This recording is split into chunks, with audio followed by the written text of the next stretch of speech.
To start off our final set, we have Riawa Thomas-Smith. Riawa is a lifetime resident of the Twin Cities, is a purveyor of poetry and weird fiction, and is a fixture at a lot of open mics around town. Come on up.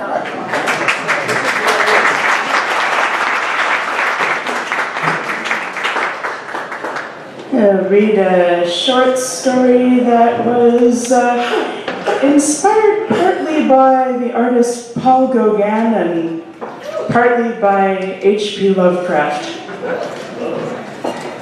This is called The Star Princess of Ponape.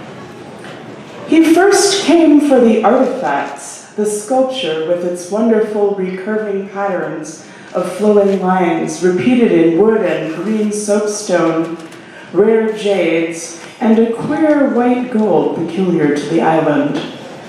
He, the visiting artist, longed for a time long before his arrival for primordial ideals of smooth terracotta-skinned people decked only in their fantastical jewelry. He found his Venus on the isle. She rose from the sea in ropes of pearls and chains of gold, crowned with a starry diadem. Her eyes shone like black pearls, her hair like the sea on a moonless night, and her form was of a most exquisite geometry to rival Ingres' odalisque. The artist longed to see her without her tiered skirts, this princess who flowed over the sands with preternatural grace. But though she proudly displayed her bare breasts and her throat and arms bedecked with bangles, he had to content himself with the nudity of her ladies-in-waiting, Sia, Surya, and Sora. Each night under the stars, a procession led the princess down to the sea.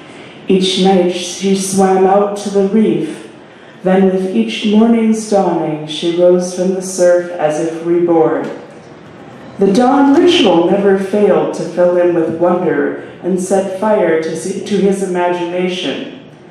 The stack of canvases found later attest to this fact, even as the nighttime half filled him with growing disquiet, for at dusk the waters boiled ominously around the reef, dark with shapes the islanders called both the sea people and the star people.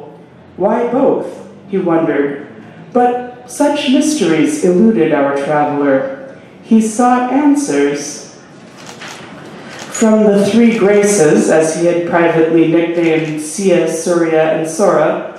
For all that his own style was avant-garde, the painter had received a classical education. Though they welcomed him as a curiosity, even guilelessly into their net hammocks, all they would ever tell him was that the reef was a taboo place for any but the Star Princess and the sea people with whom she communed. At last, one night, he rowed himself out to the reef on the sly and made a spy hole of one of the hollows that honeycombed the coral rocks. Somehow, while he was waiting, he drifted off asleep and fell into disturbing dreams of dancers writhing below the waves, sea monsters, but with faces he somehow knew. Waking fitfully, the glimmer of torchlight caught his eye. There she was, the princess, chained like Andromeda, waist deep. "I've come for you, my star. There's a boat here and a ship. We'll sail away at dawn. We can be free of this place." Slowly, regally, she shook her head. "My place is here."